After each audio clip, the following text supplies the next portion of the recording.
My English journey, from fear to fluency. There was a time when even simple English sentences made me nervous. I would avoid speaking in public or joining conversations because I was afraid of making mistakes.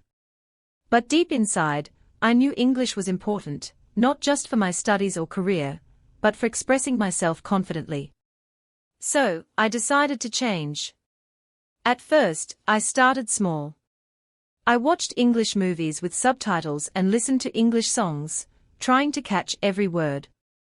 I kept a notebook where I wrote down new words and practiced them in sentences. I even began thinking in English, which felt strange at first but helped me a lot. The biggest turning point came when I joined a local English-speaking group. We practiced speaking, shared stories, and even played games in English. I made mistakes, of course, but I learned not to feel embarrassed. Each mistake taught me something. Reading books, watching TED Talks, and even speaking to myself in the mirror became part of my routine. Slowly but surely, my confidence grew. I started participating in group discussions, then giving short speeches, and finally, I even helped others improve their English. Now, English feels like a friend, not a subject to fear. Part 1: The Silence Within. There was a time when my world felt smaller than it should have been.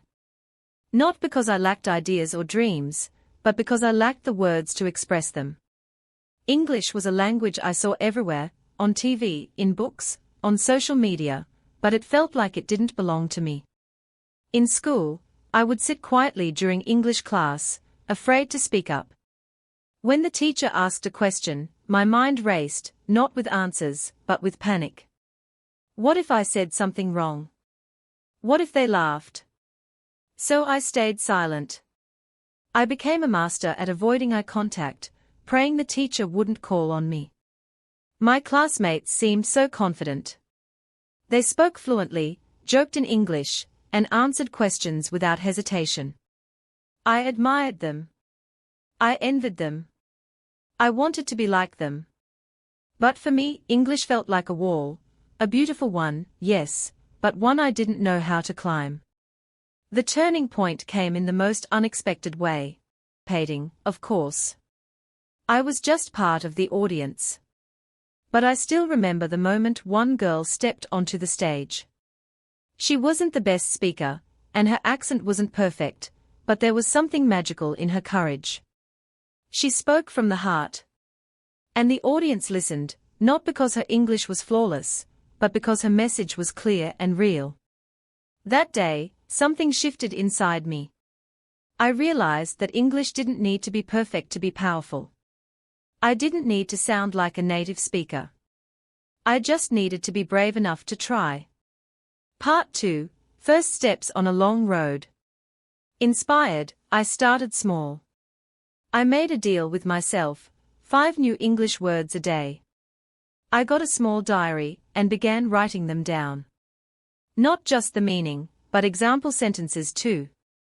I used to test myself every night. Some days I forgot. Some days I was too tired. But I kept coming back. I also changed my environment. I switched my phone and social media accounts to English. I started watching English shows, not just for entertainment, but as learning tools. Subtitles were my best friends. I'd pause every time I didn't understand something and look it up. Friends and The Ellen Show became my teachers. I laughed, I learned, and sometimes I even cried along with the characters. But speaking was still the hardest part. So I began practicing in front of the mirror. Every morning and night, I would pick a random topic and speak about it for 2 minutes. In the beginning, I stammered. I forgot words. I repeated myself. But little by little, I improved. My sentences became smoother. My vocabulary grew. I also started journaling in English. It helped me think in the language. Writing about my day, my dreams, my frustrations, all in English, allowed me to explore the language on a deeper level. One of the boldest steps I took was joining an online English speaking group. It was terrifying at first. I remember the first time I spoke during a group session. My heart was racing, my voice trembled, and I could feel my hands sweating. But when I finished speaking, people clapped. They appreciated my effort, and some even complimented my vocabulary. That night, I cried, not from embarrassment, but from pride. Part 3: The Breakthrough Moments. Every learner experiences moments of doubt, and I had many. There were days when I felt stuck, like I wasn't improving at all. My pronunciation still didn't sound quite right, and grammar mistakes found their way into nearly every sentence. But I reminded myself that progress is not a straight line. It's a winding path full of setbacks, recoveries, and victories. One of the most memorable breakthroughs happened when I decided to participate in a local storytelling contest. The theme was a moment that changed your life. Naturally, I chose to talk about my decision to learn English. I spent weeks preparing. I wrote my script, practiced it dozens of times, recorded myself, corrected my tone and pace, and even asked a friend to give feedback. The day of the event, I stood on stage with trembling hands. The audience was quiet. I took a deep breath and began. As I spoke, something incredible happened. My fear started to fade, and excitement took its place. I looked at the audience and saw them nodding, smiling, connecting. By the end of my story, they clapped, not out of politeness, but out of genuine appreciation. That moment changed everything for me. It proved that I could communicate. Not perfectly, but powerfully. That night, I made a promise to myself: I would never let fear silence me again. After that, I became more involved. I joined a book club that met online every week. We discussed novels, short stories, and sometimes even poems. It was intimidating at first, but it opened my mind to new words, phrases, and ideas. I learned how to express opinions, agree politely, and disagree respectfully, all in English. My vocabulary exploded. I started using apps like Anki and Quizlet to review what I learned. I wrote summaries of everything I read or watched, and I posted short reflections on social media. People began noticing. Some even messaged me asking how I had improved so much.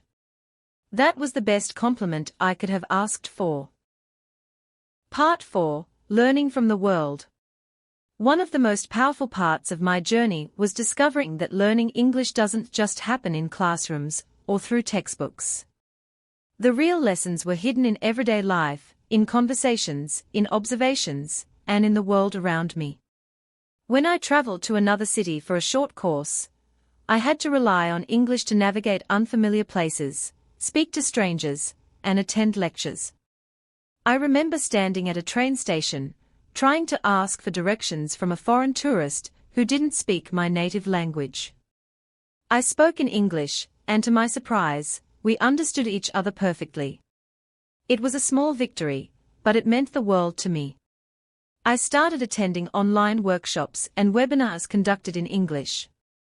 Some were about public speaking, others about creative writing, and a few about personal growth. These sessions taught me more than just English. They taught me how to express myself, how to ask questions, and how to listen actively. I also found mentors, some in real life, others online, who guided me. They corrected my mistakes without making me feel small. They encouraged me when I wanted to give up. One mentor once said, "English is not a race. It's a lifelong journey. You don't have to be the fastest, you just have to keep walking." I never forgot that. To improve my writing, I started blogging. At first, it was scary. What if people mocked my grammar? What if no one read my posts? But I did it anyway. I shared my thoughts about life, learning, and growth. Gradually, people began to respond. Some related to my journey. Others shared their own.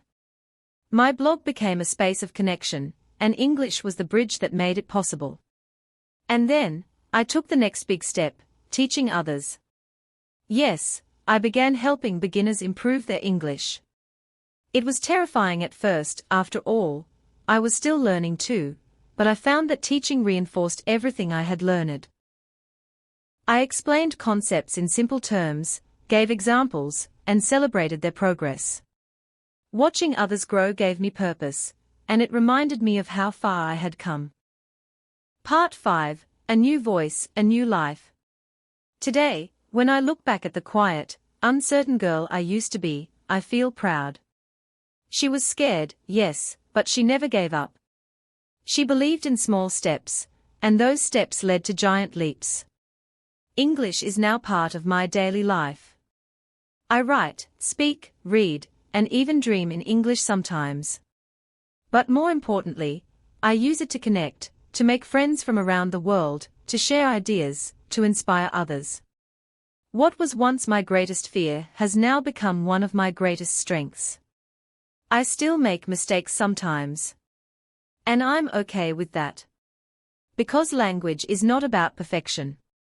It's about communication. It's about courage. It's about opening your world. One of the most beautiful changes I've noticed is in how I think. Learning English changed not only the way I speak, but the way I see things. I've read books I never would have discovered otherwise. I've listened to speakers whose words changed my mindset. I've entered new worlds through stories, articles, and conversations. I now mentor a few students online, especially girls like me who once felt too shy to speak. I help them build confidence, practice conversation, and remind them that their voice matters. I always tell them what I learned through experience. Don't wait to be perfect. Speak now. Learn as you go. Every sentence you speak brings you closer to fluency. English is not just a language. It's a tool of empowerment. It gave me confidence, it opened doors, and it helped me find my voice in a noisy world. If you're reading this and struggling with English, please know this. I was once you. I stumbled, I hesitated, I stayed silent. But I chose to try. And because of that choice, everything changed. Epilogue, the journey continues. I still wake up each day with the desire to improve. I read a little more, write a little better, speak a little clearer. English is a lifelong companion now, growing with me, evolving with me. I'm not finished.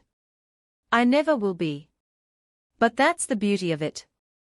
Because every word I speak today carries the echo of a dream I once had, to find my voice. And now that I have, I use it with pride.